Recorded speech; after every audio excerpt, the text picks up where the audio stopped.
Baik, shalom adik-adik, selamat pagi. Ini hari berjumpa dengan Kak Iyo. Lama ketong son berjumpa. Dan ketong akan memulai sekolah minggu di pagi ini.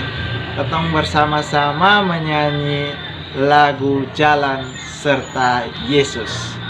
Baik, musik.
Ya, masih semangat adik-adik? Kita lanjut ke lagu yang kedua. Lagu yang kedua dari Terbit Matahari.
Kita akan membaca dan merenungkan firman Tuhan. Tapi sebelum itu masih satu lagu lagi. Baca kitab suci, doa tiap hari. Musik.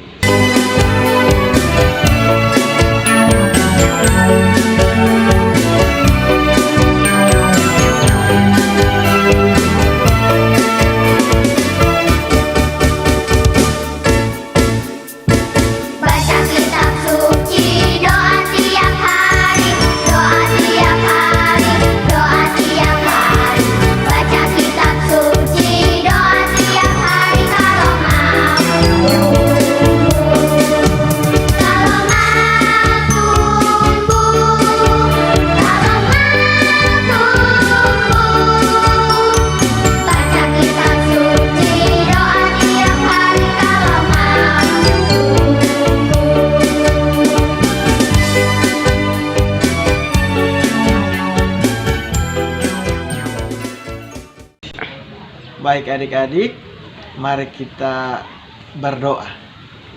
Tuhan Allah Bapa kami yang dalam kerajaan surga, saat ini kami anak-anak-Mu akan membaca dan merenungkan firman Tuhan. Berkatilah kami semua, agar biarlah kami dapat mendengarkan dan melakukan firman Tuhan dalam kehidupan kami hari lepas hari. Terima kasih ya Tuhan, di dalam nama anak Yesus Kristus kami telah berdoa. Amin. Shalom adik-adik, selamat hari Minggu. Nah, tadi kita sudah sama-sama menyanyi dan memuji Tuhan.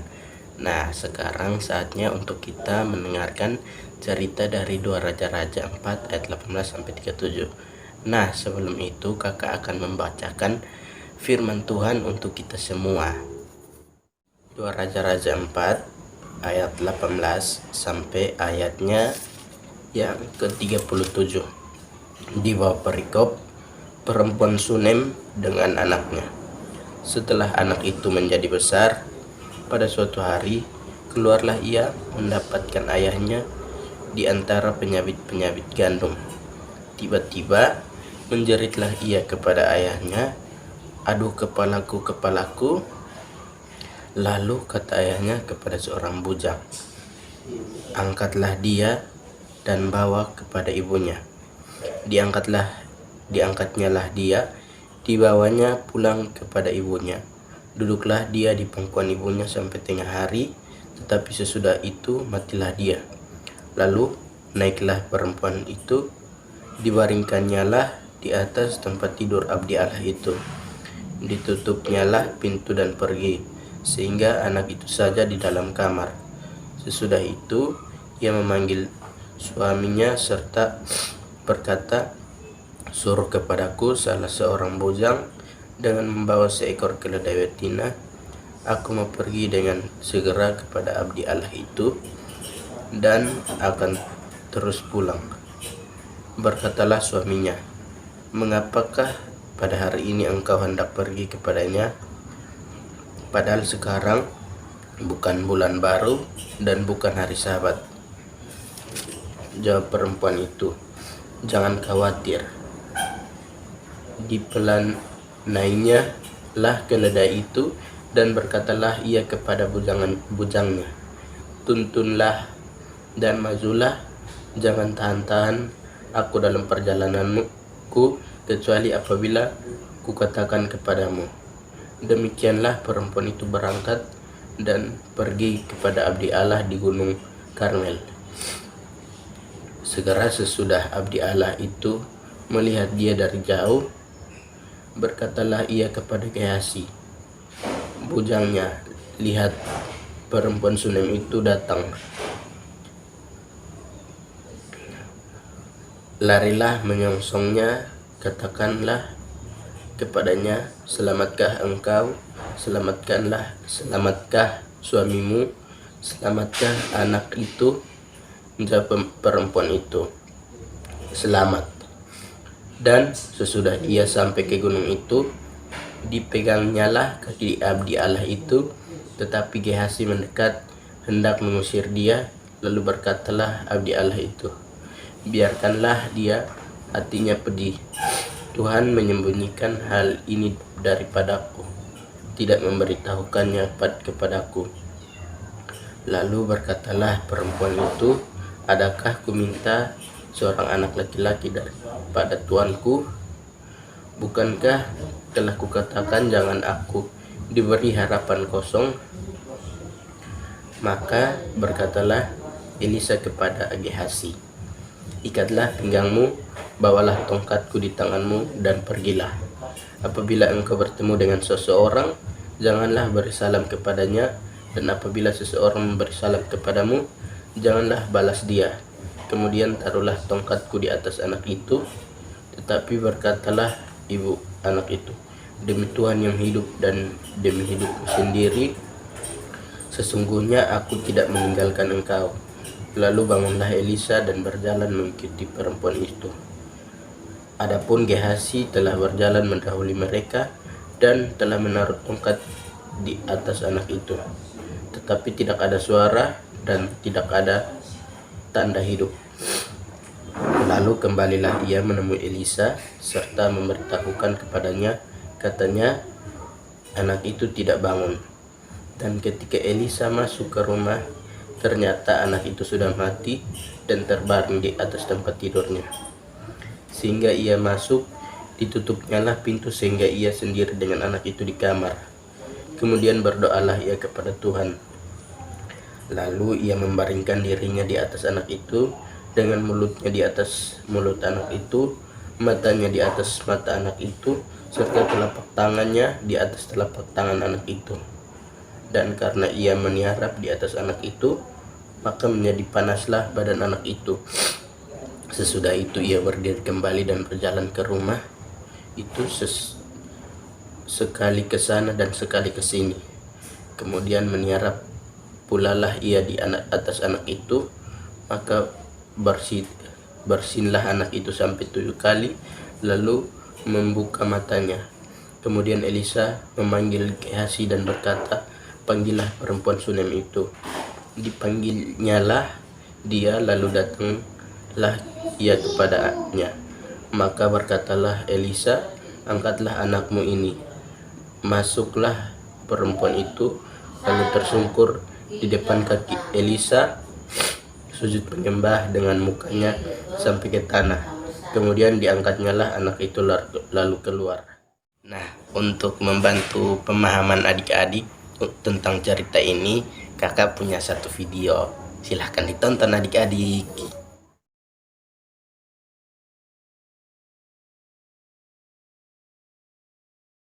Setelah anak itu menjadi besar, pada suatu hari keluarlah ia mendapatkan ayahnya di antara penyabit-penyabit gandum. Tiba-tiba menjeritlah ia kepada ayahnya. Aduh, kepalaku, kepalaku. Lalu kata ayahnya kepada seorang bujang, "Angkatlah dia dan bawa kepada ibunya." diangkatnyalah dia, dibawanya pulang kepada ibunya. Duduklah dia di pangkuan ibunya sampai tengah hari. Lalu naiklah perempuan itu, dibaringkannyalah dia di atas tempat tidur abdi Allah itu. Ditutupnyalah pintu dan pergi, sehingga anak itu saja di dalam kamar. Dipelanainyalah keledai itu. Demikianlah perempuan itu berangkat dan pergi kepada abdi Allah di Gunung Karmel. Dan sesudah ia sampai ke gunung itu, lalu berkatalah perempuan itu, Adakah kau minta seorang anak laki-laki daripada Tuhanku?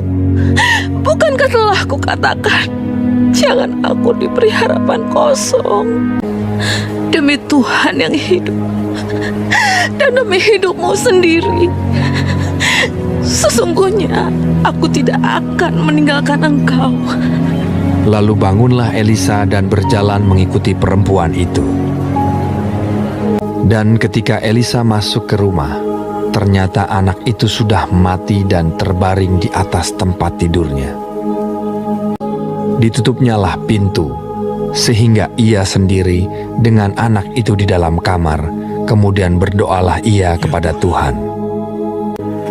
Maka bersinlah anak itu sampai 7 kali, lalu membuka matanya.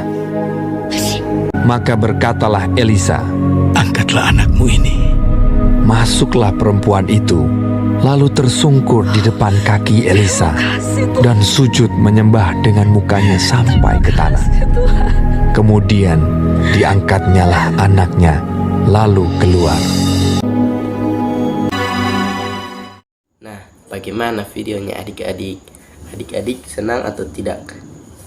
Baik adik-adik, pengharapan dalam diri perempuan Sunem itulah juga yang harus kita miliki.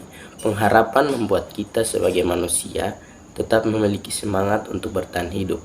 Jika kita sedang menghadapi masalah yang berat atau duka cita karena kehilangan orang yang sangat kita kasihi, tetaplah berharap bahwa Tuhan bukanlah pemberi harapan yang kosong, sebab Tuhan punya banyak cara untuk menolong dan akan mendatangkan kebaikan melalui peristiwa yang kita alami itu. Tuhan juga sanggup membuat harapan kita yang lenyap menjadi bersinar kembali. Dadah adik-adik.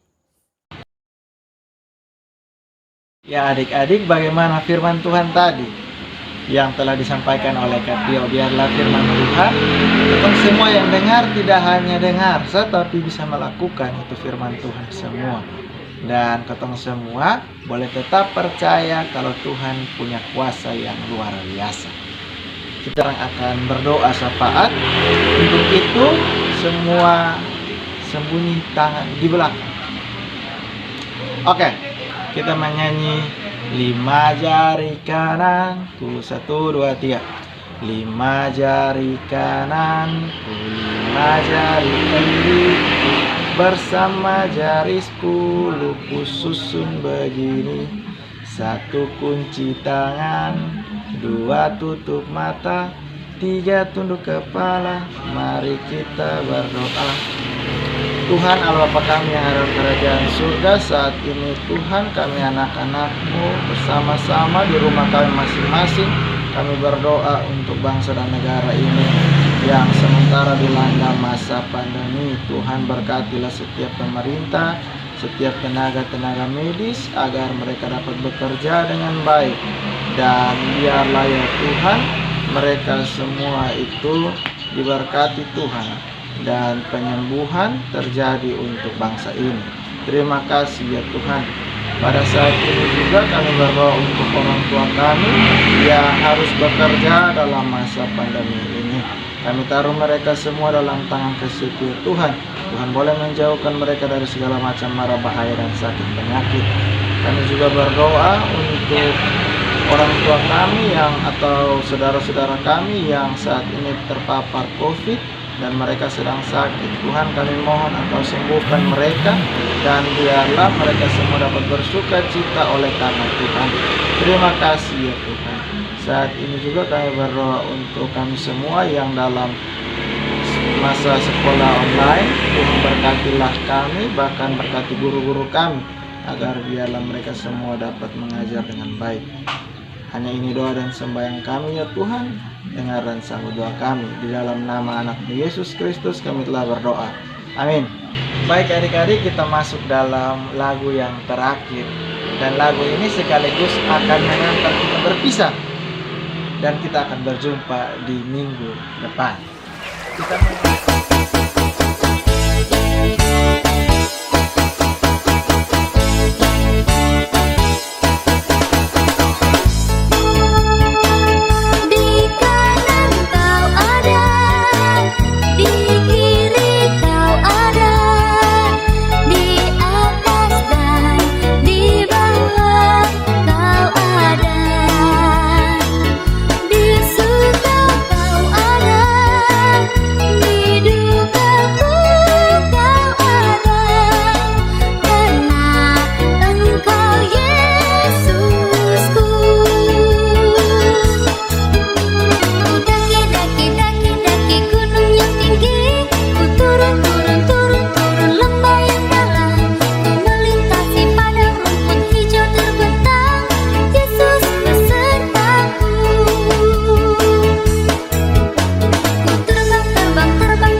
1, 2, 3.